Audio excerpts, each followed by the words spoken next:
একটা মুভি যার ঘোষণা দেওয়া হয়েছিল প্রায় এক দশক আগে। দেব আর শুভশ্রী টলিউডের সবচেয়ে জনপ্রিয় এই জুটির একসাথে শেষ কাজ। দেব আর শুভশ্রী ধূমকেতু মুভির টিজার চলে এসেছে, তো কেমন ছিল টিজারটি চলুন কথা বলে এই বিষয়ে। টিজারের শুরুতে একজন সেনা বরফের মাঝে কাঁটাতারের সীমানার ভিতর দিয়ে শুয়ে আহত অবস্থায় সামনের দিকে এগিয়ে যাচ্ছে, আর সাথে ডায়লগ, গত 9 বছর ধরে শুধু পালিয়ে বেড়াচ্ছি। ডায়লগটা শুনে গায়ে কাটা দিবে।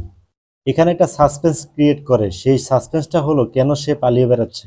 তারপর আবার ডায়লগ আসে, আমি কোনো দোষ না করেও মৃত্যু আমাকে ঘরছাড়া করে তাড়িয়ে বেড়াচ্ছে। তারপর একটা লেখা আসে, এক নায়কের গল্প। 1 সেকেন্ড পর সেই লেখাটা চেঞ্জ হয়ে লেখা ওঠে এক খলনায়কের গল্প। 1 মিনিট, এই মুভিতে দেবের কি দুইটা চরিত্র থাকবে নাকি? Hero versus villain? টিজার তো এমনটা ইঙ্গিত দিতেছে। এই মুভিতে দেবকে ভিলেন হিসেবে দেখা যাবে কি না তা তো মুভি দেখলে বোঝা যাবে।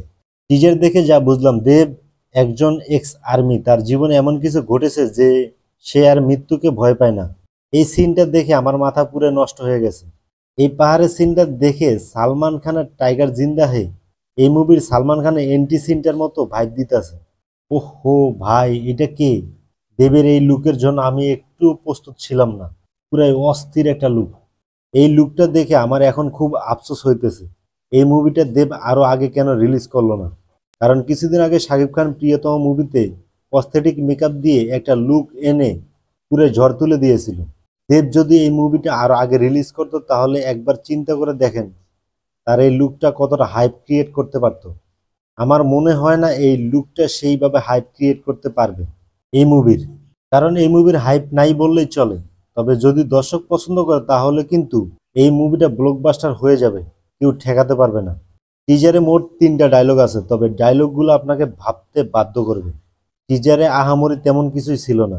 টিজারে ভালো লাগার মতো 2টা সিনে ছিল, একটা হলো এইটা আর একটা হলো দেবের বুড়া লুক।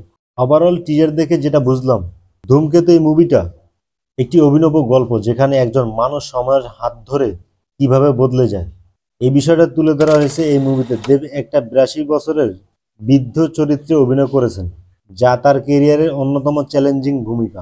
গল্পের ভেতরে রয়েছে স্মৃতি ও শোক, ভালোবাসা ও বিচ্ছেদ, এবং একটি অসমাপ্ত মিশন যা তিনি শেষ করতে চান মৃত্যুর আগেই। এই সিনেমা আমাদের ভাবতে বাধ্য করবে যে জীবন, মৃত্যু আর সময়ের প্রকৃত অর্থ কী। ধূমকেতু এই মুভির যাত্রা শুরু হয়েছিল 2015 সালে, তবে নানা কারণে ছবিটি আটকে যায়। প্রোডাকশন জটিলতা, ডাবিং এবং পোস্ট প্রোডাকশন, দেব ও শুভশ্রীর শিডিউল এর জন্য। তবে শেষ পর্যন্ত 2025 সালে, প্রায় 10 বছর পর, মুভিটি রিলিজ হতে যাচ্ছে সিনেমা হলে। এই সিনেমায় আছেন একেবারে পাওয়ারফুল কিছু অভিনয় শিল্পী। প্রধান চরিত্রে আছে দেব, তিনি অভিনয় করেছেন এক বৃদ্ধ মানুষের চরিত্রে। শুভশ্রী গাঙ্গুলি থাকবে দেবের বিপরীতে। চিরঞ্জিত চক্রবর্তী থাকবে একজন গুরুর চরিত্রে। রুদ্রনীল ঘোষ ও পরমব্রত চট্টোপাধ্যায় থাকবে গুরুত্বপূর্ণ সাপোর্টিং রোলে। এই মুভিটি ডিরেক্ট করেছে ডিরেক্টর কৌশিক গঙ্গোপাধ্যায়। প্রযোজনা রয়েছে দেব এন্টারটেনমেন্ট ভেঞ্চার ও the creative media.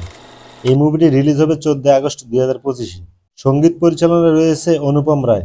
Background score দিয়েছে ইন্দ্রাদীপ দাশগুপ্ত। আপনি কি ধূমকেতু দেখার জন্য রেডি? কমেন্টে জানিয়ে দিন আপনার মতামত। আর ভিডিওটি যদি ভালো লাগে তাহলে লাইক দিন, বন্ধুদের সঙ্গে শেয়ার করুন আর চ্যানেলটি সাবস্ক্রাইব করুন। আজকের মতো এই পর্যন্ত, ততক্ষণে ভালো থাকুন, সুস্থ থাকুন, আল্লাহ হাফেজ।